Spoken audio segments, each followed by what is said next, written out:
नमस्कार, मैं मनीष कुमार और आप देखना शुरू कर चुके हैं पब्लिक लाइव। इस वक्त हमारी मौजूदगी राजधानी पटना में है और हमारे साथ समाज सेवी हैं विभा कुमारी सिन्हा जी। इनसे बातचीत करेंगे क्योंकि 22 तारीख 22 जनवरी को अयोध्या में प्राण प्रतिष्ठा होने वाला है। ऐसे में अयोध्या पूरी तरीका से दुल्हन की तरह सज संवर के तैयार हो चुका है। सबसे पहले आपको पब्लिक लाइव में आपका स्वागत है। जय श्री राम। जय हनुमान जी। मैं श्री राम भगवान को अभिनंदन करती हूँ कि आ रहे हैं। बहुत हम लोग इंतजार किए, इसलिए मैं हार्दिक अभिनंदन करती हूँ, कोटि कोटि प्रणाम करती हूँ। चलिए अब सवाल आपसे शुरू करते हैं कि जिस प्रकार से अयोध्या दुल्हन की तरह सज के तैयार हो चुका है, प्राण प्रतिष्ठा होने वाला है 22 जनवरी को। ऐसे में जहां इंडिया अलायंस के लोग कहीं न कहीं अयोध्या जाने से बच रहे हैं, इसको समाज सेवी आप हैं, किस प्रकार से देखते हैं?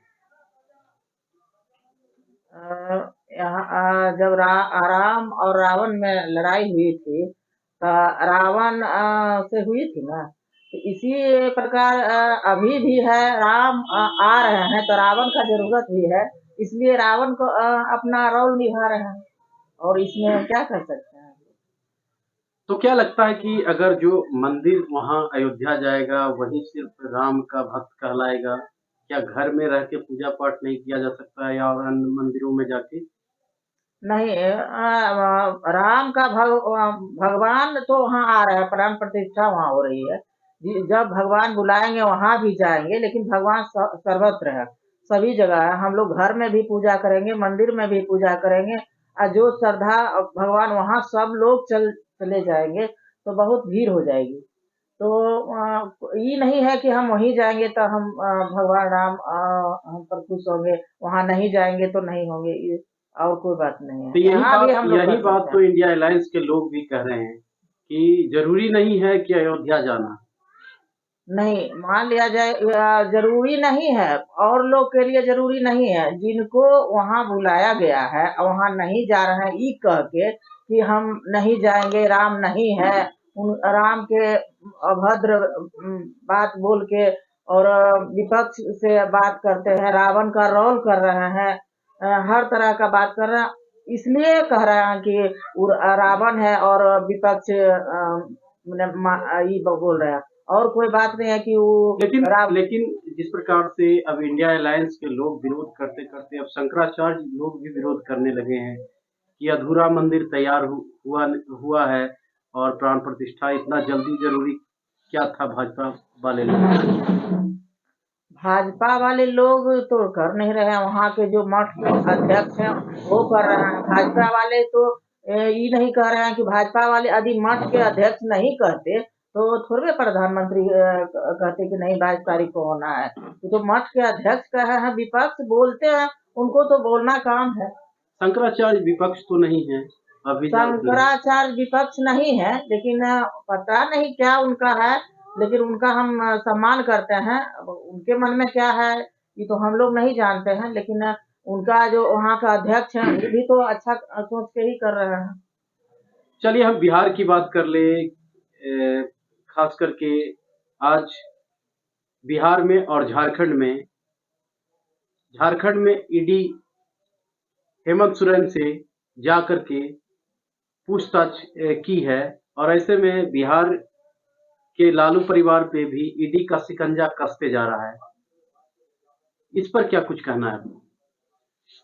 देखिए, जो जितने खाए हैं नहीं पचा पाए हैं तो ईडी तो लगेगा ही। मान लिया जाए वो अपना काम कर रहे हैं, और सही होगा तो सही होगा, यदि गलत है तो गलत है। लेकिन मैडम एक बात तो है ना कि ईडी सिर्फ इंडिया अलायंस के लोगों के पीछे क्यों पड़ी हुई है, भाजपा के लोगों के पीछे क्यों नहीं? भाजपा के लोगों के मान लिया जाए उनको भी होगा, तो उनको भी लगेंगे।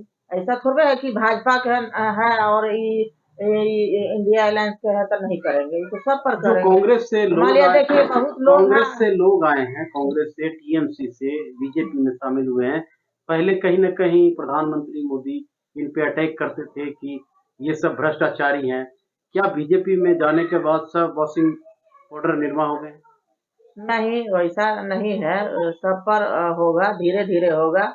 और अभी राम मंदिर का उद्घाटन हो रहा, मंदिर में है लगे हुए, तो कुछ ऐसे भी हैं जो कि भगवान में है, तो भगवान का काम हो रहा है। वैसा कोई बात नहीं है कि इंडिया में बीजेपी में आया है तो दूसरे धुले हुए हैं, तो बात नहीं है। लेकिन बिहार सरकार कह रही है कि जब से महागठबंधन की सरकार बिहार में बनी है, जब से भाजपाई लोग बेचैन हो गए हैं और खास करके बिहार में रियलिटी में राम राज्य की सरकार आ चुकी है। नौकरी, दवाई, कमाई की सरकार आ चुकी है। मोदी जी तो जुमला फेंक करके निकल जाते हैं, 2 करोड़ नौकरी कहाँ गया? आप समाज सेवी है, क्या सोचती हैं? बिहार में काम अच्छा हो रही है, ऐसा कोई बात नहीं है। बिहार में काम जो हो रहा है वो तो सही है, जो सही है। हम समाज सेवी है, इसलिए ये नहीं कि वो ये काम नहीं कर रहा है। काम जो दिखाई दे रहा है बीजेपी का वो भी कहेंगे, और जो इनका दिखाई तो दे क्या रहा लगता है है ना, जो प्रधानमंत्री ने वायदे किए 2 करोड़ नौकरियां का, हर के खाते में 15 लाख रुपया जाएंगे, कहीं ना कहीं वादा तो हर खाते में 15 लाख रुपये जाएंगे, वो तो वादा किए थे, लेकिन काम कितना कर रहा है वो आप भी देख रहा है। बीच में कोरोना हो गया, वो कोरोना में से निपटे।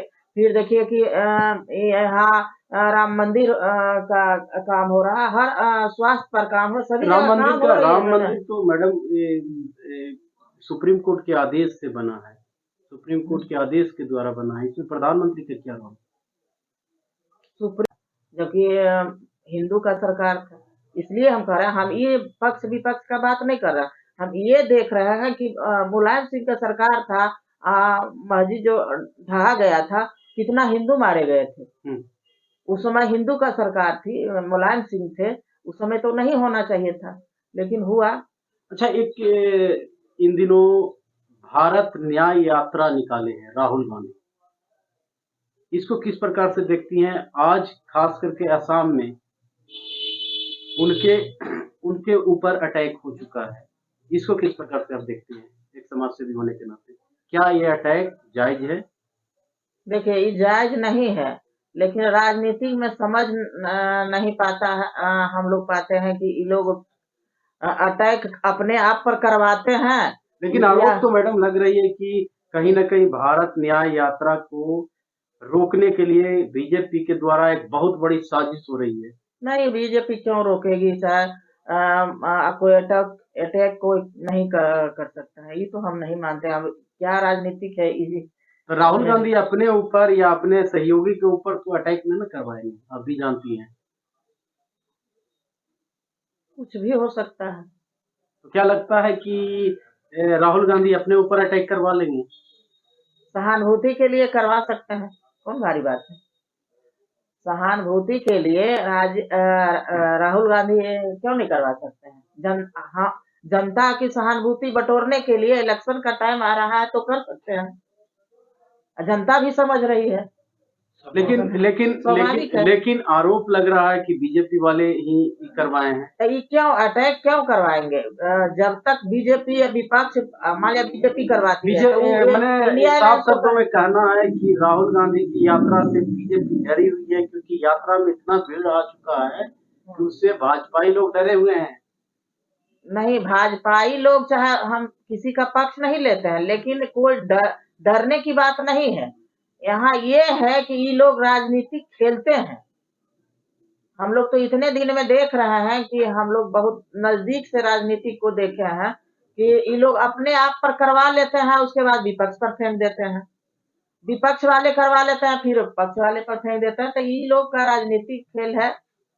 अच्छा, एक सवाल आपसे और रहेगा। जिस प्रकार से प्रधानमंत्री मोदी मन की बात करते हैं, क्या रोजगार की बात नहीं करना चाहिए प्रधानमंत्री को?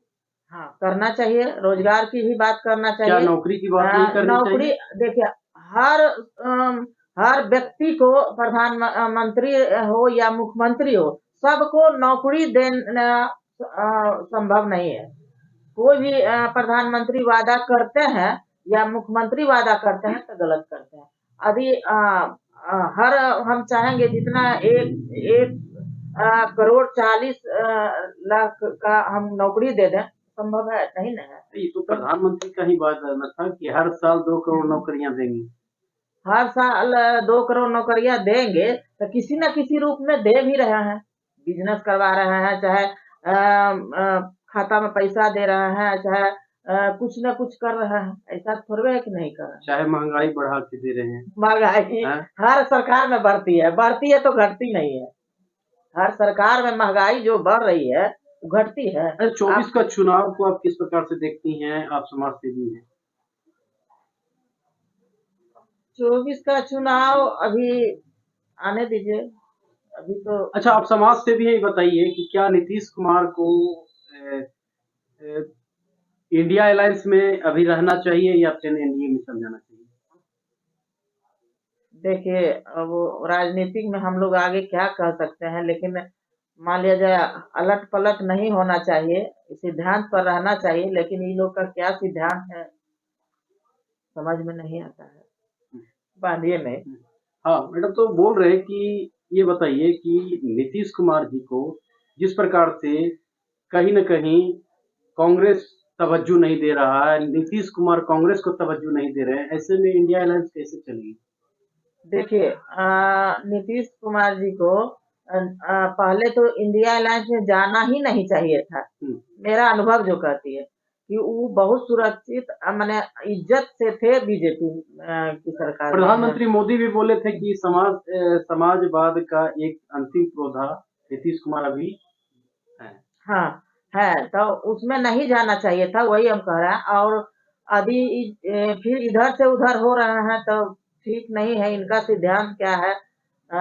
अभी सिद्धांत का कहिए तब जहाँ है वहीं रहे, वही ठीक है। एक लास्ट सवाल चलते-चलते रहेगा कि आप महिला हैं और खास करके जो कहती है कि वो बहुत सुरक्षित माने इज्जत से थे बीजेपी की सरकार में। प्रधानमंत्री मोदी भी बोले थे कि समाजवाद का एक अंतिम पौधा नीतीश कुमार अभी है। हाँ, है तो उसमें नहीं जाना चाहिए था, वही हम कह रहे हैं। और अभी फिर इधर से उधर हो रहे हैं तो ठीक नहीं है। इनका सिद्धांत क्या है? अभी सिद्धांत का कहिए तब जहाँ है वहीं रहे, वही ठीक है। एक लास्ट सवाल चलते-चलते रहेगा कि आप महिला हैं और खास करके आधी आबादी कहा जाता है महिलाओं को। ऐसे में जहाँ एक तरफ बिहार के मुखिया बात करते हैं और देश के प्रधानमंत्री कहते हैं बेटी बचाओ बेटी पढ़ाओ। ऐसे में क्या विभा कुमारी सिन्हा को चुनाव लड़ने की इच्छा हुई है? और हुई है तो किस पार्टी से? देखिए, हम समाज सेवी आज से 1993 से समाज सेवा कर रहे हैं। हम लोग चुनाव भी 1-2 बार लड़े हैं। और विधानसभा या नहीं, वार्ड में लड़े हैं। वार्ड में लड़े हैं अभी। तो हम लोग बहुत ईमानदारी से काम भी किए हैं। यदि मान लिया जाए हमको मौका मिलता है कि चुनाव लड़े, तब देखा जाएगा। किस पार्टी से इरादा है आपको? अभी तो कोई निश्चित नहीं है। मतलब कुछ इरादा होगा भाजपा से, जदयू से, राजद से, कांग्रेस से? अभी क्या कहें, अभी वो समय बताएगी। माने क्या मोटा-मोटी कोई भी पार्टी आपको जो टिकट दे देगा उससे चुनाव लड़ लीजिएगा? नहीं, अपना सिद्धांत है ना। अपना सिद्धांत है कि हम किस पार्टी से लड़े। किस तो विचारधारा से विचारधारा मेरा विचारधारा से आपका मेल खाता है? ऐसे तो देखिए, हम लोग जदयू का माननीय मुख्यमंत्री जी बहुत काम किए हैं। जो काम करते हैं उसके लिए तो हम लोग चाहते हैं तो कि लोग आगे तो कह रहे हैं कि जदयू समाप्त कब होने वाली है? जदयू समाप्त नहीं होगी, जदयू रहेगी।